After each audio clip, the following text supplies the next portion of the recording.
All right, good morning, everyone. Thank you so much for joining us. Today, we're going over opportunities in Command and how to manage your sales pipeline. We're going to go ahead and get started. My name is Chloe. If you guys have any questions or if I'm speaking too quickly, please feel free to stop me. Unmute yourself, ask questions, ask me to clarify something. Please feel free to be collaborative in this class. All right. Let's get started. All right, so the first thing you want to do once you log into Command, before we get started in opportunities, is make sure that your ESignature platform is connected to your Command account. So to do that, you're going to click your name in the top right corner and then go to Settings.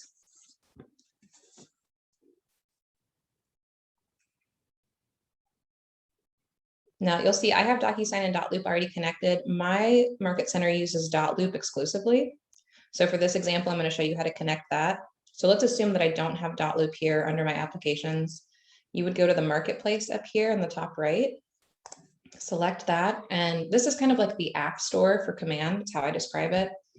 All you would have to do is search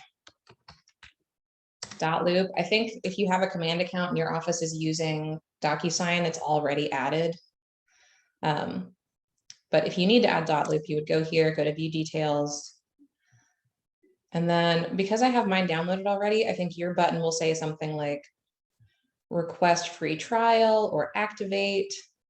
But basically the marketplace will have you purchase .loop. It'll be $0.00. Once you have that added, you can come back here, refresh the page, .loop will appear under your applications. And you'll hit this button here that says connect account or reconnect. It may act like it was disconnected for some reason. So reconnect, then you just log into .loop normally and give Command access and permissions to be able to access your .loop account. Then you're good to go. So the reason we want to do this is because when you're creating an opportunity, you want to do it before you have any signed documentation. So ideally, you create the opportunity when you have just that, the opportunity to buy or sell property with a potential client. So in order to create an opportunity, the client that you have involved needs to already be a contact. So there are a couple ways to do this, and I'll show you this first way is just to add a new contact. So let's assume that we met somebody at an open house. They're not working with a client or with an agent yet. They mentioned that they would like to start working with you, seeing properties. So we're going to go ahead and add their name here. Okay, you can add their email, their phone number, whatever you have. For this example, I'm just going to leave everything blank for the moment. But you should mark your lead source. So open house, I believe, is already in here. Yep. Just so you can track where your business is coming from. So you know at the end of the year, a lot of my clients came from open houses. I should host more of those in the coming year. You can also add a relationship here. So if I wanted to add Donald Duck as a co-buyer or co-seller, you can do that. You also have the option to add literally any relationship that you can think of under the sun, father, mother, son, sibling of parent, grandparent, cousin. There's also partner and then business partner. So you can clarify the relationship in whatever way you need to.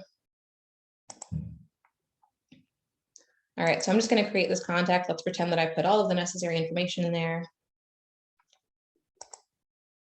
Once you click their name and click into their contact, you can go to opportunities here on the top right. This is where you can manage any opportunity that you have associated with this contact. Hopefully you help them sell a property, so you've got an opportunity for that, and you help them buy another property, so you've got another opportunity for that. But here, I need to move these videos out of the way. Oops, sorry, friends. Okay. You can select create opportunity. If you're on a team, make sure that you are selecting the team that you're on. Anything that you add, whether it's a contact, an opportunity, a smart plan, it needs to be under your team account. You're going to select the opportunity type. So it automatically selects listing, but remember we met this person at open house, so they're a buyer. So I'm going to select buyer here. If I had Donald Duck connected to Daisy as a relationship, I could add the co-buyer here.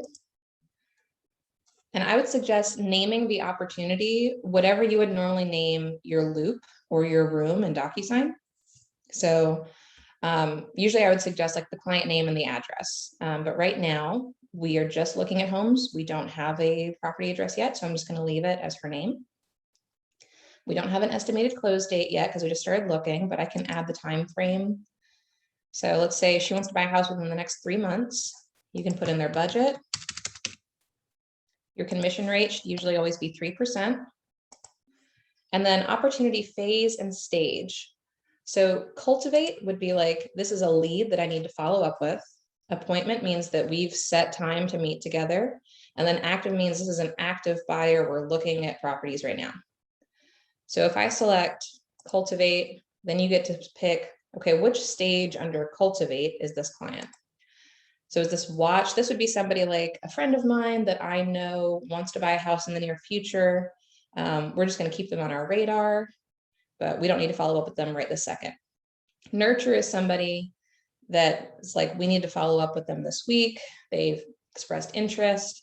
And hot obviously is a hot lead. You need to follow up with them ASAP.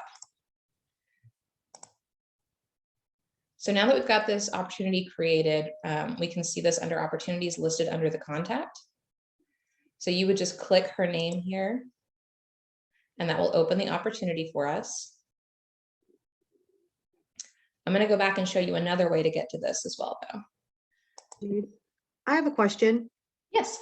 If you have a contact that is like, so that's a seller, and you're going to have multiple properties that you're selling for them, do you have to create a new contact every time or just a new opportunity? Just a new opportunity. Okay, thank you. Of course. So the first way I showed you to create an opportunity, you did that under the contact. To get back there, you could also just go to opportunities. And you can see I created her as a buyer under cultivate. So I've got a 1 here. That's where she is. If you don't like this little pipeline view, or like I put her in as a hot lead, I can move her around to active or what have you, and drag and drop this around. If you don't like that view, you can go to all opportunities and it'll show you a list view, which I think is sometimes a little easier to manage. So you can search by address. I'm going to search by contact name. Okay, there's my opportunity, and we can click back in here. So as needed under general information, I can edit this by clicking this little pencil, and I can change the opportunity phase and stage.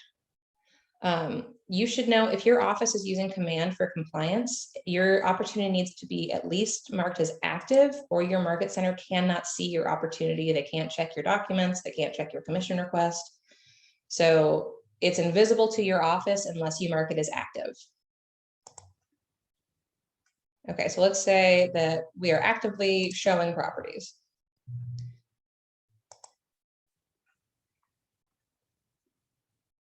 So here I can go to documents inside my opportunity. On the left-hand side, you'll see we have different folders here. So there's consultation.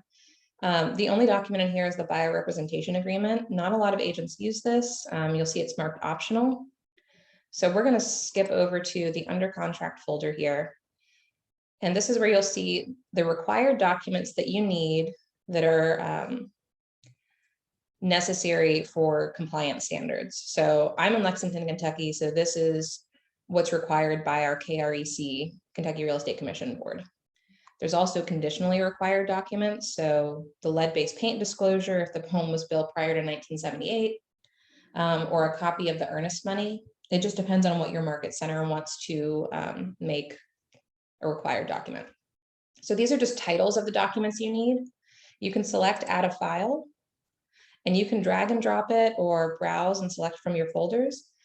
But I'm going to show you how we can pull this directly from .loop or DocuSign. So right now you see the only option we have is manual or custom folders. If you select this button, start a transaction, or click this little drop down here, you can choose where you want to create this opportunity. So I'm going to select .loop. All right, so I've created a transaction in .loop, and basically what this just did for me is it created the loop for me. So now if I select go to transaction, this will have me sign into .loop, and it's created this loop for me. So it took my opportunity name and it made it the loop name. So once you have a property address, I would update this here and then update the opportunity name in command. They already put the offer to purchase contract in here for me. Let's say I want to add another document. We will add agency and consumer.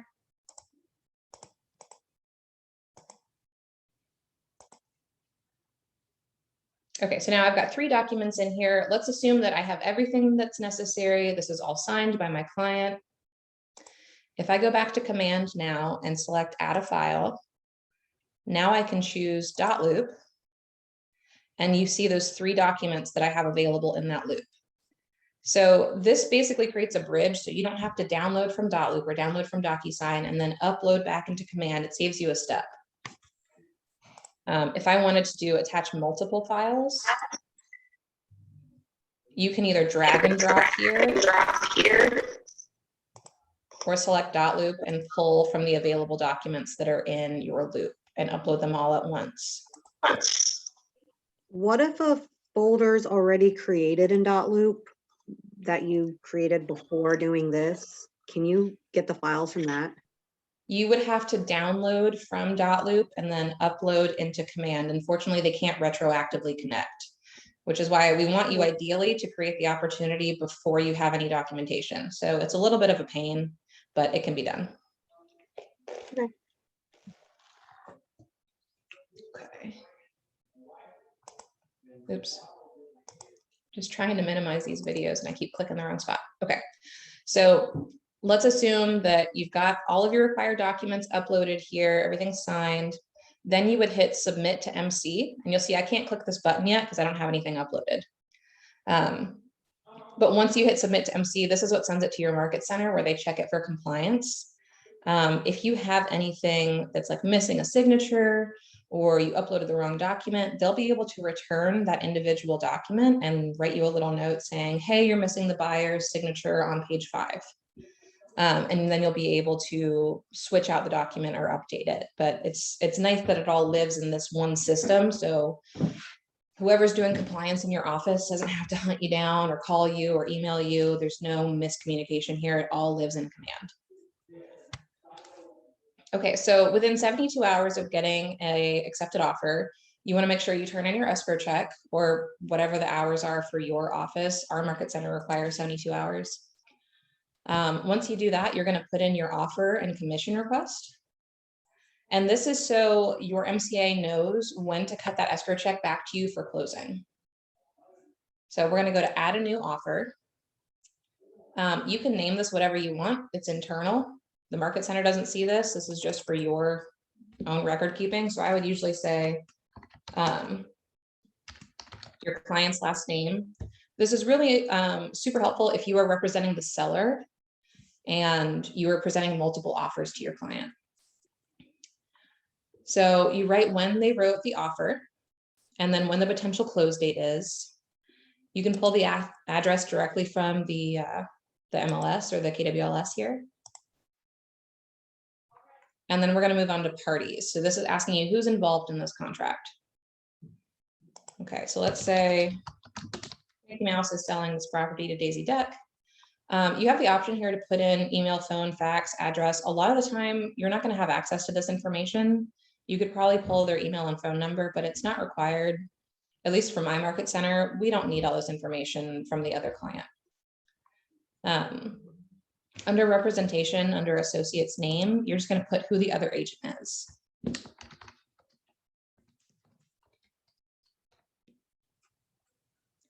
Okay, and then we're going to move on to terms. So here they want you to put in how much cash is being brought to the table, how much are they financing? Really, I don't know, Josh is probably going to get on to me for this. Just put in whatever the contract price is.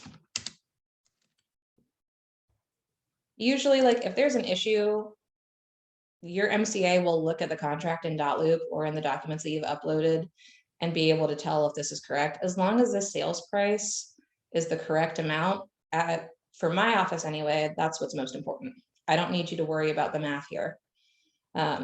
Percentage, don't worry about that. Just put in what the escrow check was written for, and they will pull the percentage for you. In my market, the option fee and the termination option are not applicable, so I tell my agents to skip this. Do any of you have an option fee or termination option in your market center? Nobody? Excellent, because I don't know what to tell you about that anyway. Okay, so under seller costs, this first box is asking if the seller has agreed to pay for a home warranty on behalf of the buyer. Not likely in this market, right? The second box is asking if the seller will contribute to any of the closing costs. Again, not likely in this market. So we can skip over those. I'm going to go to agent analysis. If you are representing the buyer, you don't need to fill this out. If you are representing the seller and you're presenting multiple offers to your client, this is helpful when differentiating between the offers. So you can put the pros, it's an all cash offer, cons, they asked for your dog in closing, that's weird. And then like a summary of what you think about this offer, and then you can present it to your client. Command will kind of put it in a spreadsheet for you so you can see all of your offers side by side. And I'll show you that here in a second when we do a seller opportunity. All right, but since I'm representing the buyer, we're going to skip this. So just double check this offer, make sure everything looks correct, the offer price, the earnest money amount, when we're potentially closing. If that looks good, you can hit accept here. And then you'll see now we've got a button that has appeared that says manage commission. So we're going to click that, and this is how your market center knows when this is supposed to close and how much we're supposed to pay you. So under general information, it always wants you to double check the contract date. Your commission rate's going to be 3%. Check and make sure your total commission is correct. Total units, this is basically asking you how many homes are you selling? This should always add up to 1. Contract date, I think we said was today. We're going to close in 3 days. Good for us. Okay, so we're going to look down here. Agent unit is 1, meaning I'm selling this property by myself. I don't have to split it with anybody. I'm going to pay in 25% to my office. So they'll show you exactly how much money you're paying in on your royalty and on your company dollar. This little pie chart on the right-hand side will track how close you are to capping on each of those things. This is only updated once a month after your MCA does transmittal. So it's not always super up to date. And if you have like 4 things pending, it's not going to reflect that. So always double check with your MCA what's accurate, but this is a good like kind of gauge. And then again, you'll look over here at the summary and see here's my total commission. This is what I'm paying to my office. This is what I'm paying in royalty. If that looks good to you, hit submit. You can add a note here to your MCA if you want to say like, hey, take my agent bill this month out of this commission or something. Right now you see this says open. Always make sure that it says submitted. Same thing with your documents here. I have an issue with a lot of agents where they will fill all of this out and they just forget to hit the submit button. If, for example, you were going to split this with another agent or you're on a team and you need to pay your rainmaker, all you have to do is edit your agent payment here. So let's say I'm on a 50-50 split with somebody. Just change your agent unit to 0.5 and then recalculate that commission. I'm going to save changes. And then I'm going to add another agent here up next to payment. So let's say Whitney Hahn in my market center. Congratulations, you're getting half of my commission. Make sure there it says 0.52. This should always add up to 1 unit. So now I've got my agent name listed here, and then the other agent that I'm splitting this commission with. And then again, just double check the summary. You're seeing how much I'm paying in, how much Whitney's paying in, and then hit submit. You won't be able to see how close the other agent is to capping because that's none of your business. So don't worry about that, but you can see how much they are paying into the company. And then you hit submit. I'm not actually going to hit this button because my MCA will kill me. Question. Yes. If you have a mentor, would you put the mentor's information in there because like they get a percentage still, or does I know your what you mean office by just automatic? mentor. So like, are you in a PC coaching program? Yeah. Yeah. Okay. So that's a good question. So if you are not splitting this with them, like 60-40, 50-50, you just need to pay them a fee. Let me see. I'm going to remove that agent. Sorry, Whitney. Edit my agent payment and change this back to 1. If you scroll down here, there is extra payment options. So I would go to add item and just say, this is a deduction.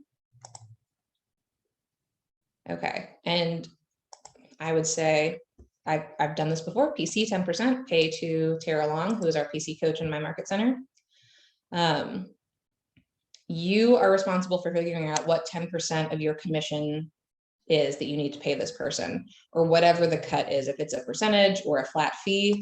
So let's say this is $195 flat fee. Oops.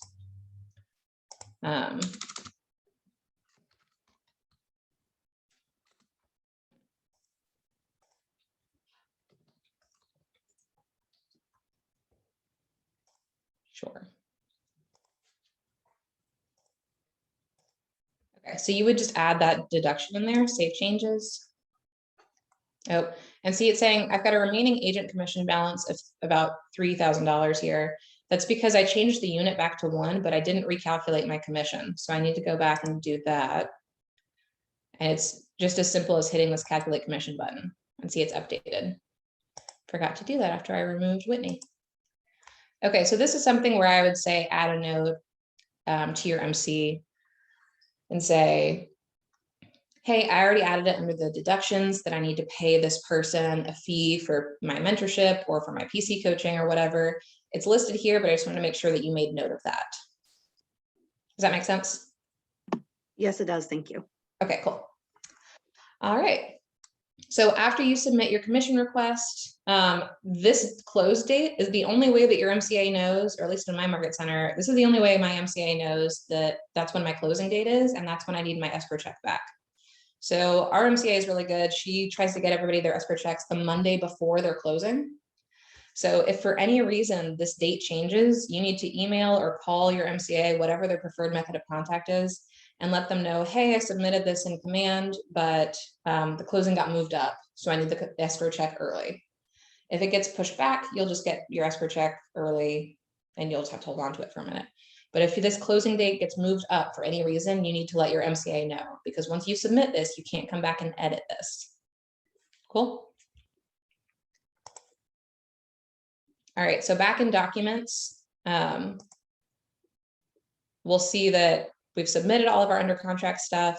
After your closing, you need to come back to your closed folder and just upload the final walkthrough inspection, your settlement statement, make sure you submit that and you turn in your commission check and you're good to go. Any questions about that, friends? Cool. Let me see here.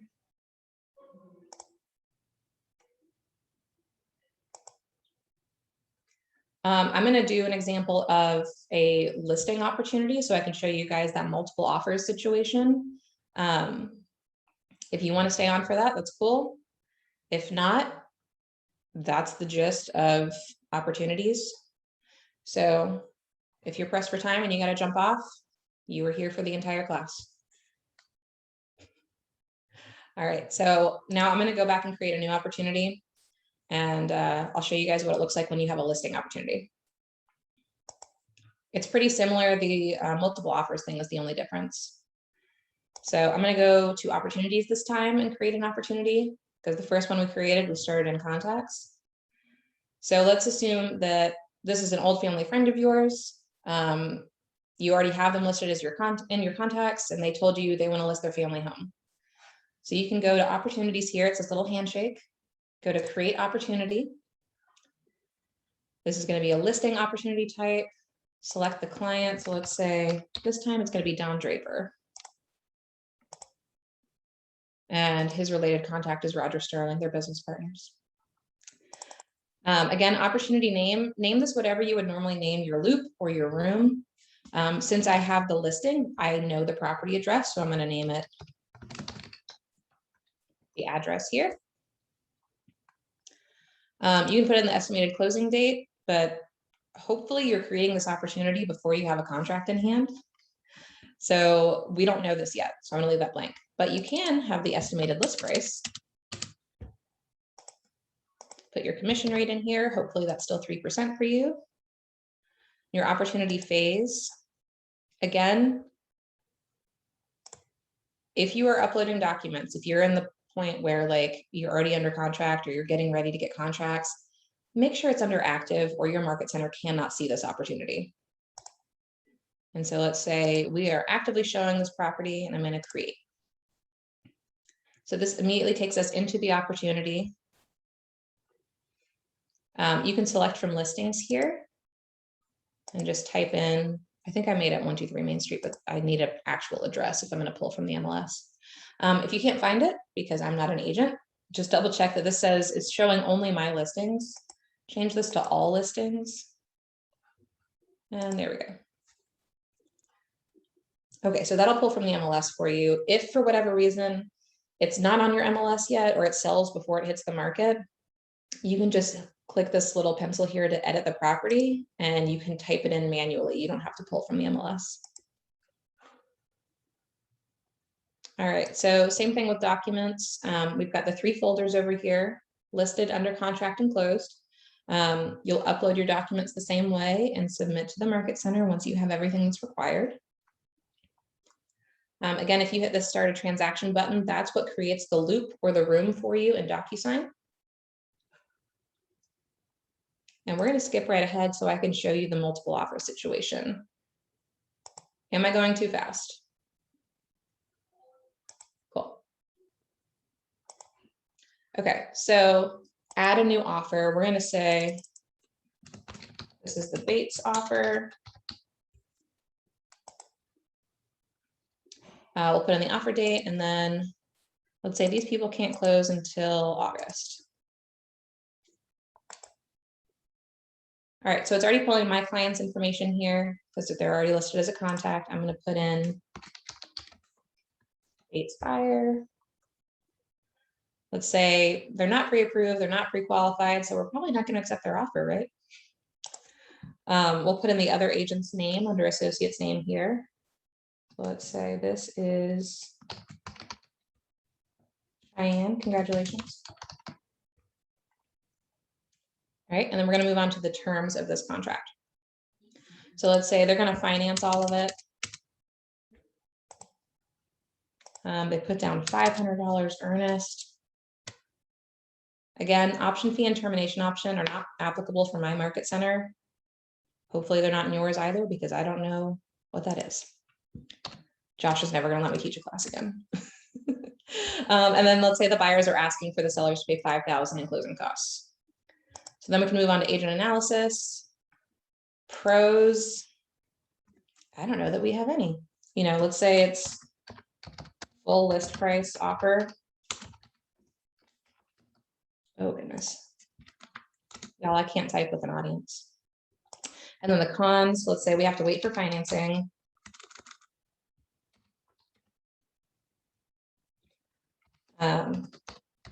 Can't close for 2 months.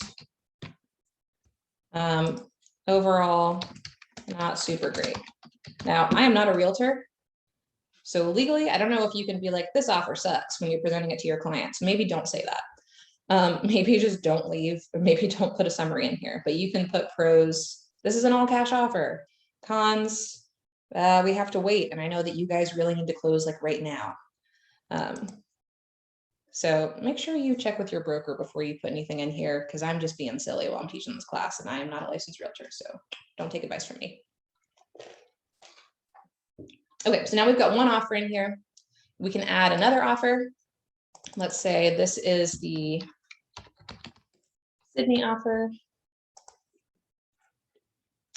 Let's say these buyers put in their offer today, they're going to close on the 6th.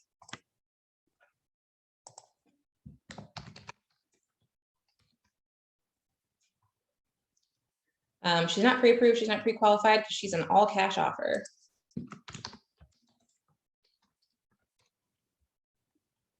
All right, move on to terms. Let's say, I know when I said we were representing the buyer that you didn't need to worry about cash or finance as long as the sales price was correct. That's only if you are representing the buyer. If you are representing the seller and you are presenting multiple offers to your client, this does need to be correct.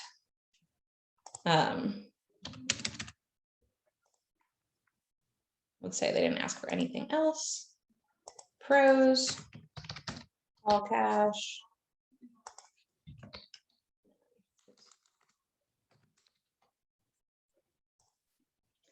Okay, so now we have 2 offers here. You can select all on the left-hand side here, and then go to compare offers. And command makes this handy dandy little spreadsheet for you. So you can see, all right, both buyers are bringing the same amount of money to the table here, but this buyer is bringing all cash. This one's all financing. This person put down $5,000 escrow. This person only put down $500. They can't close until August. And so your clients can compare each offer side by side, and you can put as many offers as you want in here. You can email this offer to your clients, or you can download it as a PDF. And it'll make a pretty little spreadsheet here for you that you can print out or email or send to your clients, or just keep in your folder for records. Like, these are all the offers that we got on this property. Any questions about the multiple offer tool? Nope. All right. So let's go back to the offers. Let's say we presented this to our client. They've decided they want to go with the all cash offer. Great choice. You would just hit accept this offer. If, for example, you made a mistake, you can select change response and then go and accept the other offer, or you can reject this offer and then accept this one. Okay, and then we can go into manage commission. All right, and this is all the same. So really the only difference between the listing opportunity and the buying opportunity is the type of folders we have over here and the ability to present multiple offers to your clients. You don't have to use this tool. So if you have your own method for presenting multiple offers to your clients, you can stick with that if you want and just put in whatever the accepted offer is here. Your office does not need to see all of the offers that you got. All right. Any questions? All right, well, that's all I got for you guys. Thank you all so much for tuning in. All right, I think this has been recorded, so if you need to check back, this will be on the Keller Williams Ohio Valley Region Market Center Trainer YouTube channel. Wow, it's a mouthful. Thank you guys so much for tuning in. I appreciate you, and then have a good day. Thank you, you too.